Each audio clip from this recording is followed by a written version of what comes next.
नमस्कार मित्र, दोन मित्र अजय व निलेश, दोघं 25 वर्षाचे. रात्रीचे 10 वाजले होते. रिक्षाने येत होते. नांदगाव फाटा आला. रिक्षा लगेच थांबली. भाऊ, नांदगाव फाटा आला तुमचा, उतरा. उतरले. आता तिथून नांदगाव फक्त 3 किलोमीटर अंतर होतं. आता रात्रीचे 10 वाजलेले, कुठली रिक्षा मिळणार काय? रिक्षावाला सांगितलं, बघा इथून फक्त 3 किलोमीटर अंतरवरती नांदगाव आहे, पण माझी रिक्षा डायरेक्ट जाते, तिकडे जाणार नाही. एखादी कोणी मिळाला मोटरसायकलवाला की काही तर निघून जाऊ. मग अजय आणि निलेश म्हणाला की काही हरकत नाही, अहो मी पायी निघून जाऊ, काय चंद्रप्रकाश आहे. आणि नांदगाव अगदी लहानसं गाव, घनदाट जंगलात.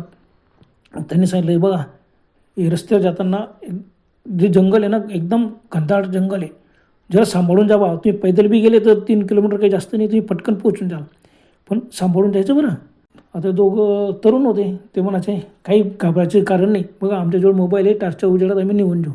रिक्षावाल्याचे पैसे दिले आणि तेथून ते निघाले.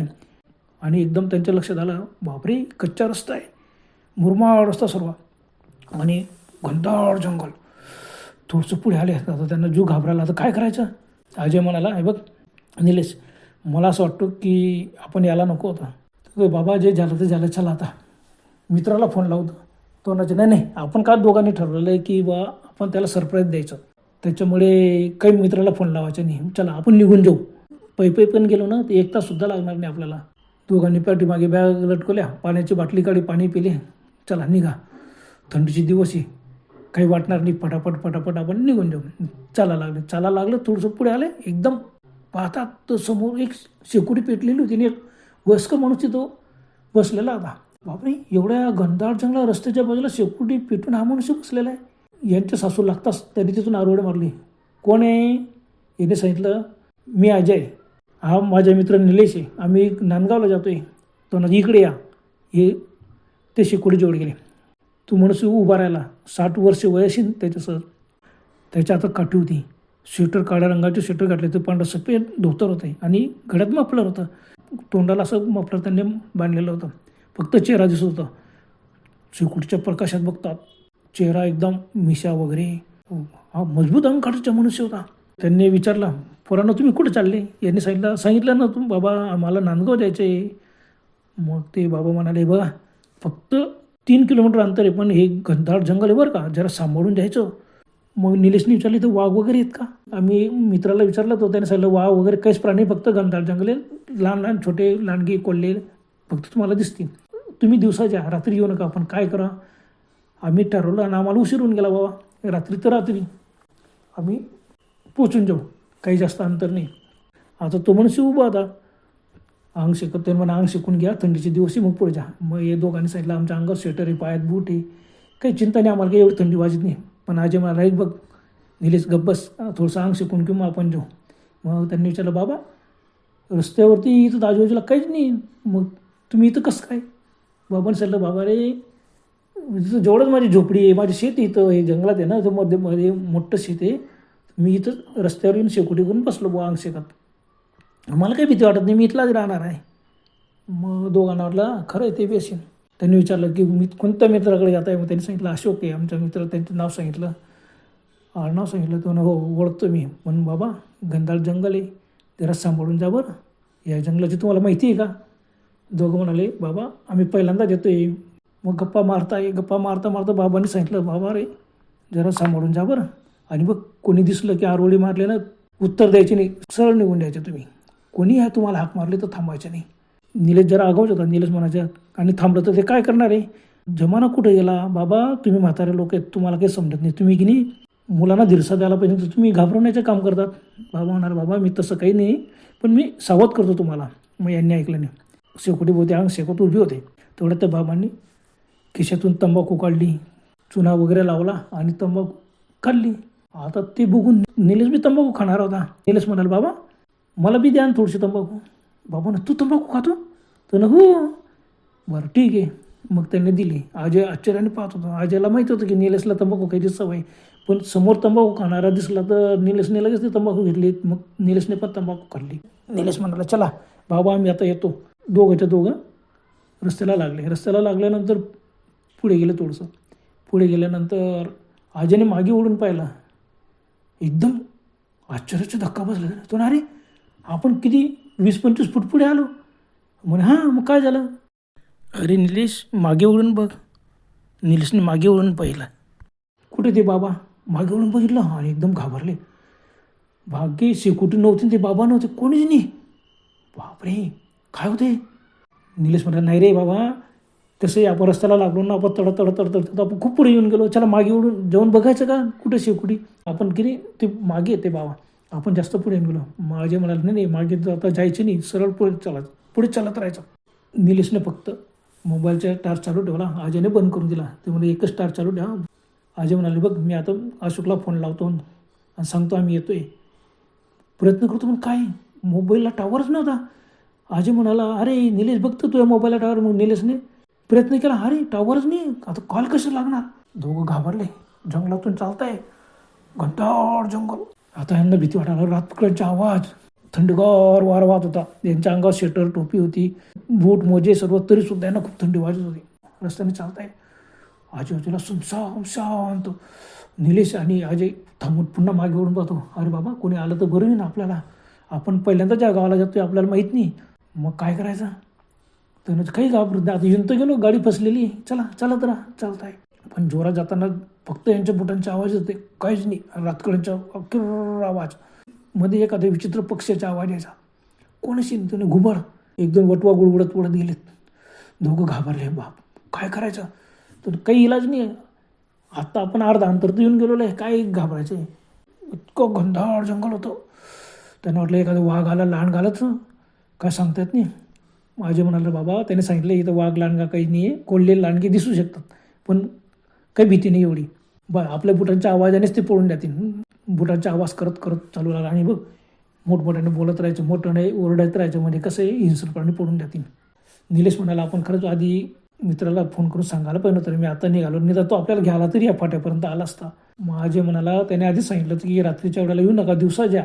आपण कुठं ऐकलं? निघाल्यावर बी आपण फोन केला असता ना, तर तो आला असता आपल्याला घ्यायला. जाऊ दे आता, चला. अजय एकदम थांबला. अरे बघ काय आवाज येतोय. निलेशही घाबरली, इकडे तिकडे पाहिलं. जंगलामधून असं भयान आवाज येत होता. मध्ये जोरात हसण्याचा आवाज आला. अरे जंगलात कोण आहे? कोणीतरी जोरात हसलं. निलेशच्या अंगाला एकदम खटाला. निलेश म्हणाला, अरे बाबा रे, जाऊ दे, चला. गप्पा मारत मारत चालायचं, मात्र बोलत राहायचं. बस बोलता ते चालता काय झालं, रस्त्यावरती एकदम त्यांना समोर दिसलं. पांढरं सफेद कधी रस्त्यावरती चमकलं. बापरे, काय आहे? रस्ता दिसतोय ना, म्हणून त्यांनी मोबाईल बंदच ठेवला होता. पण आता निलेशने लगेच मोबाईलचा टार्च सुरू केला आणि बघितलं. पाहतो, अरे रस्त्यावरती कोणीतरी झोपलेलं आहे. चालत तिथपर्यंत आले ना, आश्चर्यचकित झाले. रस्त्यावरती कोणीतरी झोपलं, त्याच्या अंगावरती पांढरं सफेद कापड टाकलेला होता. बापरे, काय आहे असं? दोन्ही आश्चर्याने पाहिलं, इकडे तिकडे पाहिलं. त्यांनी मोठमोठे आरवडे, कोणी भाऊ, तू झोपलाय का? अरे रस्त्यात झोपला, अरे उठ. पण त्याच्या हालचालनी काहीच नाही. काय करायचं? अजय म्हणाला, अरे बघतो. निलेश तिथं पुढे गेला. त्याने तर पांढरं सफेद कापड होता, तोंडावर असं झाकलेला, पाठीमागे पुढे असे बूट होते आणि पाय चमकत होते. बुटाचे पाय बूट घातलेला म्हणून कोणतरी. मग निलेश वाकला. त्याने तो पांढरा कापड एका हाताने धरला, एका हातात मोबाईलचा टार्च आणि बाजूला केला. बाजूला करता बरोबर निलेश एकदम ओरडला, ओ बापरे, आणि एकदम मागे सरकला. थरथर कापायला लागला. त्याच्या मोबाईलचा टार्चचा उजेड बी नीट पडत नव्हता. निलेशने लगेच 2 पावलं अजून मागे सरकला. तो ओरडला, अरे बापरे, हे काय? अजय, अरे हे काय? अजयने लगेच पुढे सरकला. अजयने लगेच त्याच्या मोबाईलचा टार्च सुरू केला. बघतो, अरे निलेश होता. निलेश झोपलेला. अजयला एकदम थरकाप झाला. तो निलेश कळतो. निलेश डोळे विस्फोरून पाहत होता आणि हातातला मोबाईल थरथर कापत होता. तो, अरे मीच कसं काय, मी झोपलेला आहे. माझे नाही रे बाबा निलेश, अरे तो तुझ्या हमशेकल असेल. अरे पण हमशेकल कसं माझ्यासारखं उभी माझ्यासारखं आहे बघ. दोघांना एकदम दरदरून घाम सुटला. एकदम अंगाला काटे आले. छाती धडधड करायला लागली. निलेश म्हणाला, बापरे, अरे मला चक्कर येत आहे. मग अजयने लगेच त्याला पकडलं. काय घाबरू नको. आणि मोबाईलच्या उजेडात 2 जण बघताय. चारी बाजूने ते फिरले. तो झोपलेला आहे आणि चेहरा निलेशचा. मग अजय म्हणाले, बघ पूर्ण कापड काढ. निलेशच्या कशाची हिंमत. मग अजयनेच तो कापड घेतला आणि पूर्ण कापड एकदम ओढला. बघतो कपडे, बूट, उभीहूब निलेशने अंगावर जे कपडे घातले होते ना, निळ्या रंगाचं स्वेटर, निळी पॅन्ट, काळे बूट होते, निळे मोजे होते, काहीच फरक नाही. कपडे बी तेच. आजीला असं वाटलं आपण स्वप्नात तर नाही, समोर बघतोय निलेश उभा, निलेश थरथर कापतोय. निलेश अरे अरे आजी मला पकड पकड, मग माझे झोल जातोय. मग आजीने लगेच निलेशला पकडलं. निलेश घाबरू नको, पण अरे तुझ्या हमशकल असू शकतो, डुप्लिकेट असू शकतो, पण हा तर डोळे विस्फोरून मेलेला. निलेश थरथर कापत उभा होता. आजीने त्याच्या हात सोडला नाही. तो हे बघ निलेश पटकन खाली बसून गेला. आजी आला पुढे. त्याने त्या जो पडलेला होता निलेशसारखं डुप्लिकेट, त्यांनी डायरेक्ट जोडून त्यात अंग हलवलं. त्याने पटकन अशी खाली मान टाकून दिली आणि अंग थंडगार, पटकन मागे सरकला. आजीच्या अंगाला एकदम सरकन कट आला. अजय म्हणे अरे बाबा थंडगार आहे की त्याचं एकदम बर्फासारखं. बापरे. मग निलेशच्या तोंडातून शब्द निघत होता. आजीने परत काय केलं, पुन्हा त्याचा हात पकडला. बघतो नाडी, अरे नाडी पण नाही, पण हात सोडला. हा मेलेला आहे. हे निलेश तू घाबरू नको, अरे हा तुझ्या हमशकल मेलेला आहे, तू नाही, काही चिंता करू नको. त्याने पटकन निलेशला हात धरून उभं केलं. निलेश थरथर कापत उभा राहिला. त्याने लगेच आजीच्या गळ्याभोवती हात टाकून दिला. मोबाईलचा टाच चालूच होता. हा एक हात थरथर कापतोय. पाठीमागे दोघांच्या बॅगा होत्या. नाही चल आता इथून चल, लवकर नाही. दोघं पटपट पुढे चालायला लागले. अजयला जरा भीती वाटली. अजय तरी दिवसात होतो, हे निलेश घाबरू नको, अरे तू नव्हता, अरे बाबा तो तुझ्या हमशकल होता, तू माझ्या जवळ आहे ना, बघ तू माझ्या गळ्यात हात टाकलेला आहे आणि तू चालतोय माझ्यासोबत, माझा हा एक हात तुझ्या कमरेभोवती, चल काही घाबरू नको. बस एकमेकांना दिवसात देत थोडंसं पुढे आले थांबले. अजय म्हणाले बघ निलेश घाबरू नको, पाणी पे. मग पटकन निलेश पुन्हा खाली बसला. मग अजयने पाण्याची बाटली काढली, त्याला पाणी दिलं, स्वतः पाणी प्यायला. तो नाही बघ घाबरू नको, तुझ्या हमशकल असेल की आपल्याला भात झाला असेल, तुझ्यासारखं नसेल रे बाबा. रात्रीची वेळ भीतीमुळे आपल्याला तसं वाटलं की तो तुझ्यासारखा दिसतो. पण निलेश म्हणाले नाही उभे माझ्यासारखा चेहरा होता आणि कपडे बूट सर्व माझ्यासारखे होते ना रे, असं कसं होईल, हमशकल माझ्यासारखं असू शकतो परंतु कपडे तर वेगळे पाहिजे नव्हते ना. आता दोघं घामाघूम झालेलं. निलेशच्या अंगात त्राणच होतं. बापरे माझ्याकडून उठलं सुद्धा जात नाही. तो नाही घाबरू नको. आशाभूतपणे इकडे तिकडे पाहत होते, बा कोणी येईल तर बरं होईल, काय करायचं. तर काय करायचं नाही, चालत राहता. आता गाव अगदी आपण अर्ध्याच्या वर आलेलं, थोडंसं अंतर बघा समोर दूर लाईट दिसतंय, गावजवळ येतोय. दोघांनी बाटलीतून पाणी पिलं. मग निलेशला धीर आला. निलेश कसं उभा राहिला, पण अजूनही निलेश थरथर कापत होता, हात पाय थरथर कापत होते त्याचे. आणि आता अजय घाबरला, पण अजय त्याला धीरसा देत होता. मग दोघं चालायला लागले. अजयने निलेशच्या कमरेभोवती हात टाकला, त्याला घट्ट धरून ठेवलं. हे बघ घाबरू नको. एक हात माझ्या मानेभोवती टाकतं खांद्यावर, त्याने खांद्यावर टाकला. मग दोघं चालताय. दोघांच्या पाठीवर बॅगा होत्या, जे होईल ते. आता चला. चालता समोर गावाची वेस आली, समोर दूर रस्ता दिसलं, घरं दिसायला लागले. तेवढ्यात एक मनुष्य झाडीतून बाहेर आला. तर नाही थांबा, कोण आहे तुम्ही. यांच्या मोबाईलचा टच चालूच होता. त्यांच्याकडे बघितलं, ते निवडा स्वेटर घातलेला, टोपी घातलेली, निवडी पॅन्ट निवडी होती आणि एक मनुष्य उभा होता, साधारणतः 50 असेल. तो अरे काय झालं, आणि तो अरे हा कोण आहे, हा एवढा काय घाबरलेला आहे. माझ्याने सांगितलं अरे बा माझे मित्र निलेश आहे, खूप घाबरलेला आहे तो. मग तो घाबरू नका. मग निलेशच्या मोबाईलचा टार्च चालूच होता, पण हात थरथर कापत होते, असं वाटायचं की मोबाईल खाली पडून. तो नाही बघ मोबाईल बंद कर, खिशात ठेव. मग त्याने मोबाईल खिशात ठेव. तर काय झालं रे बाबा, एवढं काय घाबरलेलं तुम्ही, आणि एवढं रात्री येत आहे, कोणाकडे चालले. माझ्याने सांगितलं तो अशोक भाऊ आहे ना, त्याच्याकडे मी जातो. त्याचं नाव वगैरे सांगितलं, पूर्ण नाव. तर हा ओळखतो मी, काही घाबरू नका, त्याच्या घर अगदी जवळ आहे, हे समोरची गल्लीत गेलं का शेवटच्या टोकाला त्याच्या घर आहे, काही चिंता करू नका. का असं काय घाबरले, काय बघितलं तुम्ही. निलेशला तर बोलताच येत नव्हतं. आजीने सांगितलं रस्त्यावर की नाही आम्हाला एक मनुष्य भेटला, शेकोटी होती, तंबाखू खाल्ली त्याच्याजवळ निलेशने. मग त्याने डोक्यात हातला, अरे बाबा असं काय झालं, तंबाखू खाऊन टाकली तू. मग पुढे काय झालं, पुढे काही नाही. पुढे आलो तो एक रस्त्यावरती एक मनुष्य झोपलेला होता, पांढरा कापड त्याला टाकलेला होता, आम्ही उचलला, याच्यात डुप्लिकेट होता, तो मरून पडलेला होता. मग तो मनुष्य एकदम हसायला लागला. तो अरे बाबा काही घाबरू नका, अरे काही चिंता नका करा. अरे बाबा तुम्हाला माहिती आहे का. म्हण काय, मला बी माहिती नव्हतं, हे जंगल की नाही शापित आहे, इथं अशा भयंकर घटना घडतात. माझ्या बाबतीत बी असंच झालं होतं 4 वर्षापूर्वी. बापरे, मग काय झालं. अरे बाबा मला बी असंच, माझ्याच प्रेत मला दिसलं होतं. तो असं सांगू लागला. बापरे. अजय आणि निलेश त्याच्याकडे डोळे विस्फोरून पाहत होते. तो नाही बघ निलेश घाबरू नको, माझ्या बाबतीत तसंच घडलेलं आहे, आता तुझ्या बाबतीत बी तेच घडलं, तू माझे मित्र बनला आता. बापरे कमाल आहे. अजय म्हणाला कसं काय मित्र बनला.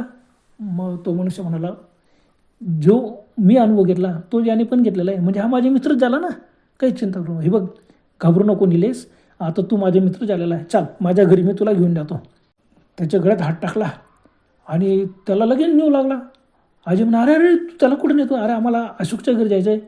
तुला बाबा रे तुझ्या मित्राकडे अशोककडे, मी की नाही याला आता माझ्याकडे घेऊन जातो. हा आता माझे मित्र झाला. आणि त्याने रस्ता सोडला आणि लगेच पाऊल वाटेने चालायला लागला. मग अजय त्यांच्या मागे मागे मागे पळत गेला. त्याच्यासोबत चला, अरे बाबा असं काय करतो? आम्हाला तू असं कर, आम्हाला अशोकच्या घरी सोडून दे.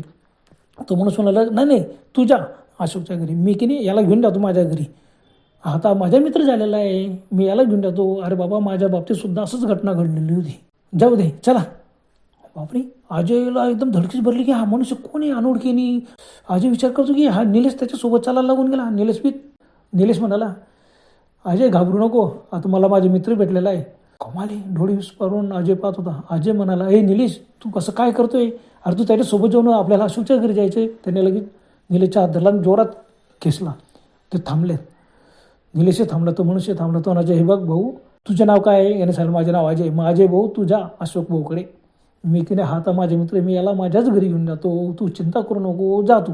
आणि लगेच चालायला लागला. निलेशही त्याच्याबरोबर चालायला लागला.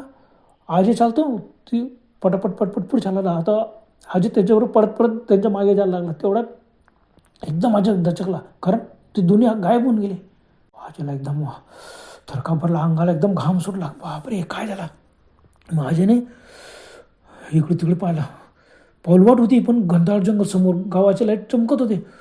अजय घाबरला, त्याने आरोळे मारले, निलेश निलेश निलेश, ओ भाऊ तू कोण आहे? ओ भाऊ तू कोण आहे? तुझं नाव पण सांगितलं नाही. पण काहीच आवाज नाही, सुमसाम सर्व. मोबाईलच्या टार्चच्या परस इकडे तिकडे होते, पाऊलवाट दिसतोय. मग गेले कुठे? झुडपांमध्ये लपले तर नाही. अजयला एकदम धडकीच भरली, धडधड जू करायला लागला. घाम सुटला. पडत रस्त्यावरती आल्यावर तो मग परतच सुटला गावात. गाव अगदी जवळ होतं, समोरच गल्ल्या दिसत होत्या ना. पटकन गावात घुसला. आणि पडता तो बघता कोणतं घर असेल अशोकचं, सर्व घराचे दरवाजे बंद नव्हते. बाहेर कोणीच नाही, थंडीचे दिवस कोणीच बाहेर नाही, कुत्रेसुद्धा नव्हते. आणि पटकन मोबाईल अशोकचा नंबर लावण्याचा प्रयत्न केला. अरे कमाली, नेटवर्क सुरू झाला. त्याने पटकन अशोकचा नंबर लावला. अशोक झोपेत होता तोकडून. हां काय निलेश, एवढा रात्री काय फोन करतो? तो ना, अरे बाबा मी तुझ्या गल्लीत उभा आहे, तुझे घर कुठे आहे मला दाखव. अशोक एकदम खडबडून उठला. अरे काय कमाल करतो तू, काय मजा घेतो का काय? अजय म्हणाला, नाही तू पटकन बाहेर आहे. काय झालं मी सांगतो तुला. मग अशोक पटकन बाहेर आला. समोर अशोक दिसता, बरोबर घराच्या बाहेर अशोक आला. बघतो तर समोर अंगणात निलेश उभा होता. निलेश त्याच्या जोड पडत गेला आणि सांगितलं काय घटना घडली ती सांगितलं. बापरे, अशोक घाबरला. अरे कमाल, अरे तुम्ही मला फोन तर करायला पण होता. मग अजय म्हणाला, आमचं तेच चुकलं, आम्हाला असं वाटलं सरप्राईज देऊ. तुम्हाला आधी सांगितलं तुम्ही दिवसा आहे, तुम्ही रात्रीच्या वेळेला कसे आले? आणि तुम्हाला माहिती आहे का तुम्ही ते जे जंगल आहे ना, ते शापित जंगल आहे. आणि शापित जंगलातून तू रात्रीच्या वेळेला आला. आजूबाजूचे 5-6 लोक गोळा झाले. काय झालं यांचं मोठमोठ्याने आवाज ऐकून ते लगेच बाहेर आले. सर्वजण मला, बघा शापित जंगल आहे, आता आम्ही रात्रभर कोणी जाऊ नका, आपण सकाळी जाऊ. अशोकच्या घरात अजय आला, बसला. ते लोकही बसले. अशोकच्या घरातले सर्व लोक जागे होऊन गेले. ते त्यांना एकदम चिंता पडली. बापरे खूप भयानक आहे, काय आता काय झालं असेल? सर्व लोक म्हणाले की नाही काही घरणी बा, तो निलेश की नाही गेला देशील. अजय म्हणाला, कसं झालं? अहो तू माझ्याबरोबर राहतो, तो एक माणूस त्याला वेगळा घेऊन गेला, तू वेगळ्या घरात, तू पाऊलवाटेने निघून गेला, तो अदृश्य झाला, तू गावात राहत असेल ना कुठेतरी. नाही तसं नाही, तू गप्प बस, आता काहीच बोलू नको, सकाळी बघू आपण. तुम्हाला जो मनुष्य भेटला ना, जो शेकोटीवर अंग शेकत होता, तो पण भूतच होता. आणि तो रस्त्यात भेटला, तो निलेशला घेऊन गेला, तो पण भूतच होता. बापरे, अजयला एकदम धडधडून घाम सुटला. अगोदरच तो गुम झालेला होता. स्वेटर टोपी असून बी तर अंग घामाच्या धारा वाहत होत्या. मग काय करणार? मग रात्रभर तसेच सर्व जागे राहिले. असे म्हणाले, बापरे झोप येत नाही, चहा प्या. मग सर्व 5-6 लोक थांबलेले होते. अशोक होता. सर्वांनी चहा पाणी केलं. रात्रभर कोणालाच झोप आली नाही. सकाळी उजेड पडता बरोबर सर्व निघाले. अशोक, अजय आणि गावातले 5-6 लोक. बरंच अंतर पुढे आलं तर ज्या ठिकाणी अजयने पाहिलं होतं निलेश मरून पडलेला, तर त्या ठिकाणी आले. खरंच निलेशच मरून पडलेला होता. निलेशचं प्रेत होतं तिथं. आणि त्याच्यावरती पांढरा कापड वगैरे काहीच नव्हतं. निलेश उताना पडलेला होता, डोळे विस्पारून. बापरे, सर्वांनी सांगितलं, हे बघा तुम्हाला सांगितलं नाही, शापित जंगल आहे. निलेशने त्या माणसाची तंबाखू खायला नको होती. जर तंबाखू आली नसते ना, तुम्हाला काहीच झालं नसतं. काय अजय विचार करू, अजयचं डोकंच चालत नव्हतं की निलेशला बी कसं का बुद्धी सुचली का? निलेशला तंबाखूची सवय होती, त्याच्यामुळे त्याने बी खरंच तंबाखू खाल्ली. मग सर्वांना, बाबा रे निलेशची गलती झाली, पण रस्त्यात तुम्हाला नंतर तो गावाच्या वेशी जो मनुष्य भेटला ना, ते पण भूत होतं. बरं त्याने तुला काही केलं नाही, फक्त निलेशला घेऊन गेला. बापरे, काय असं विचित्र प्रकार. बापरे, अजयचं डोकं चालत नव्हतं. खरंच मित्राला सरप्राईज देण्यासाठी ते अचानक निघाले आणि शापित जंगलात सापडले आणि त्यांनी अजयने आणि अशोक यांनी आपला एक चांगला मित्र गमावला. याच्यात दोघांना खूप दुःख होतं. काय करणार काय? निलेशचे प्रेत समोर पडलेलं सर्व लोक पाहत आहे. अजय आणि अशोक ढसाढसा रडत आहे. शापित जंगलाने पुन्हा एक बळी घेतलेला होता निलेशचा. बरं तर मित्रांनो, आजपुरतं एवढंच. पुन्हा भेटायला उपस्थित. Good bye.